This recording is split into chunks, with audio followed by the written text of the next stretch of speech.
Hello everyone! Welcome sa aking channel. It's another sharing is caring video na naman po tayo. At sa bidyong ito ay pag-uusapan natin ang OF Bank or Overseas Filipino Bank. Before we start, shout out muna sa ating magigiting na mga OFW saan ka man sa mundo.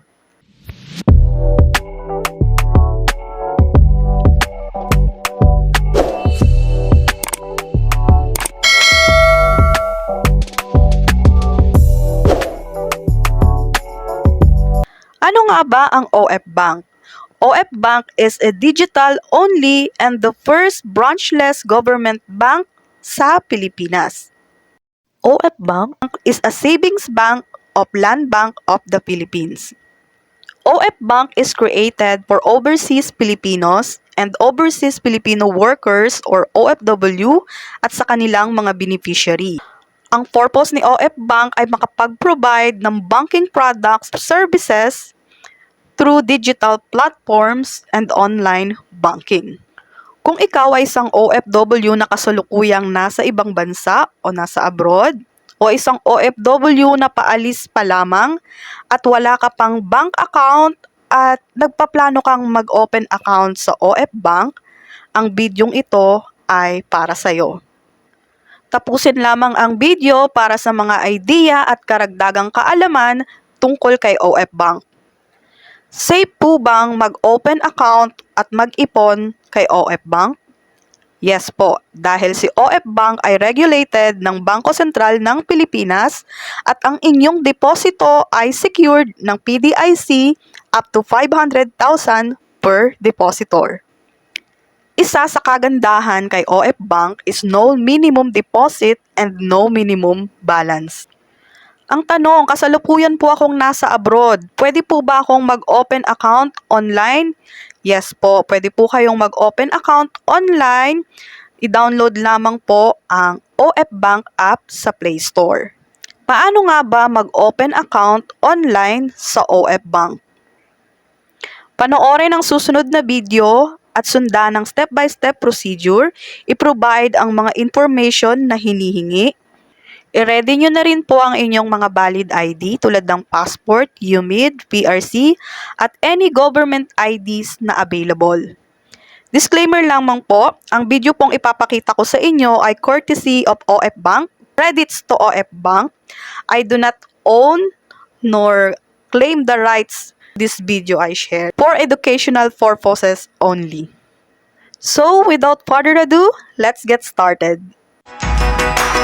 Paano ba gamitin ang OF Bank Digital Account Opening Platform? I-download ang mobile banking app ng OF Bank mula sa Apple App Store o Google Play Store. Buksan ang app at sundin ang mga sumusunod na steps. Basahin mabuti ang terms and conditions ng application.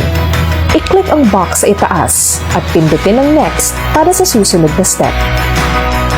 I-provide ang profile at contact information.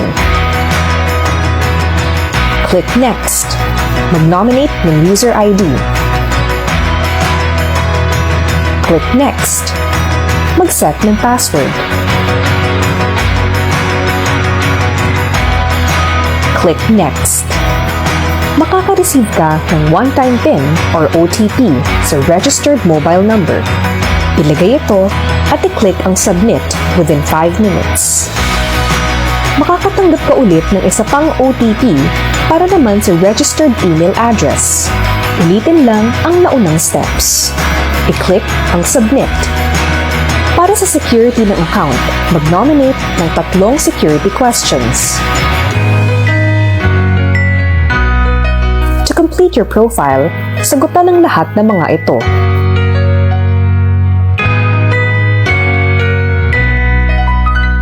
Click Next. Piliin sa drop-down menu kung anong klaseng dokumento ang i-upload.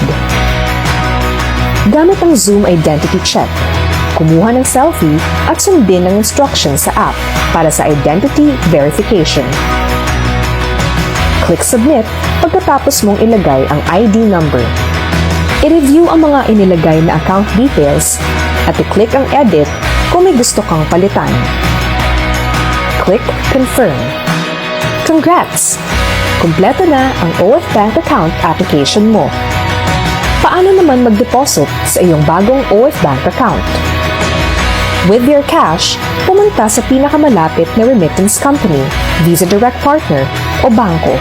Mag-cash in sa OF Bank OFW account. Kung meron ka namang iba pang bank account o e-wallet, gamitin ang Visa Direct o iba pang electronic banking channels tulad ng InstaPay para maglipat ng pera papunta sa OF Bank OFW account. Pwede ring pagmula ng pondo ng OF Bank OFW account ang payroll, lalo na sa mga seafarers. Kapag may balance na ang OF Bank account, magagamit mo ito for fund transfers o pambayad. Overseas Filipino Bank, a savings bank of the Land Bank of the Philippines. All right, congratulations! After successful online opening account sa OF Bank, now you can make a transaction, funds transfer, and deposit.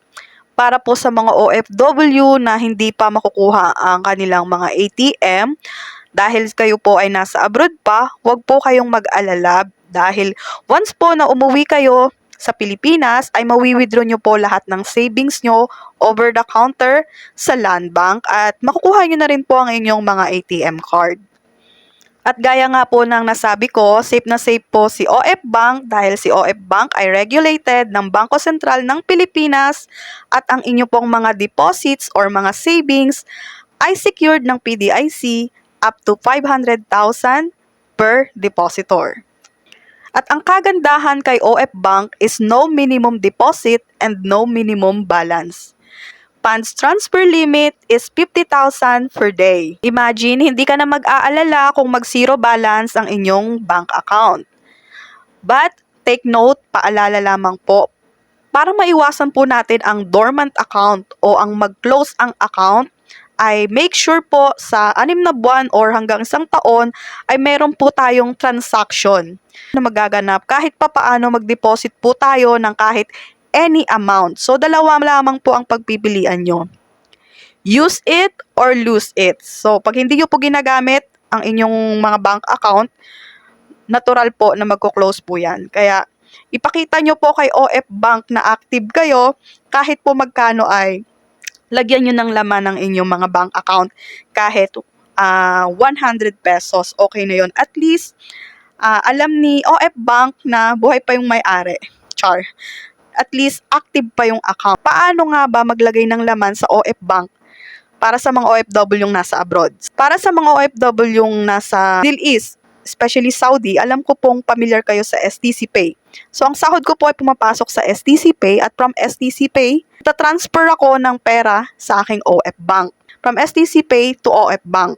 Nagsasend naman ako ng transfer sa aking beneficiary, OF Bank to OF Bank, at 0P. Wala po akong binabayaran. Walang kaltas. Para sa akin, malaking tulong siya. At sa 4 years na experience ko sa paggamit kay OF Bank, ay wala naman akong mga naging aberya or problema. So far, so good. Until now, ginagamit ko pa rin siya. Nakakapag-transfer ako sa GCash, Paymaya, bank to bank, any bank. Same time din, nare-receive nila. So wala pa akong nagiging aberya sa ngayon sa 4 na taon. Kaya I recommend OF Bank. So kung kayo po ay nangangamba na baka mawala po ang inyong deposit or ang inyong mga ipon, wag po kayong mag-alala kasi once po na umuwi kayo, makukuha nyo po yung, mawi-withdraw nyo po lahat ng ipon nyo sa OF Bank. Ipakita nyo lamang po ang inyong mga passport. Katunayan, kayo po ay OFW, syempre, nakapangalan sa inyo yung account. At paano nga po ba mag-deposit ng pera or mag-cash in sa OF Bank? Pwede po kayong mag-cash in sa GCash or Paymaya. Example po wala naman po kayong paraan para maghulog ng pera sa abroad. Example, sumasahod po kayo ng cash to cash, binibigay sa inyo ng inyong mga employer. Example lang po. Ang gagawin nyo po dahil mayroon na po kayong account kay OF Bank, ibibigay nyo na lang po ang inyong bank account number sa inyong mga employer, sa inyong mga amo, at pwede nyo ipasok ang inyong sahod sa OF Bank. So, ako kasi ang ginagawa ko, para at least naman may hawak din akong pera, hindi ko pinapasok lahat. From STC Pay, naglalagay lang ako ng laman, specific amount na maisasend ko sa Pilipinas, sa aking beneficiary, at kahit papano may maiiwan pa rin na konting halaga, at least may savings tayo. Yun po. I hope na nakatulong po ang video na ito kung kayo po ay nagpaplano na mag-open account sa OF Bank. For me, 5-star. Good siya. So far, so good. At maraming salamat. Don't forget to subscribe sa aking channel. Thank you!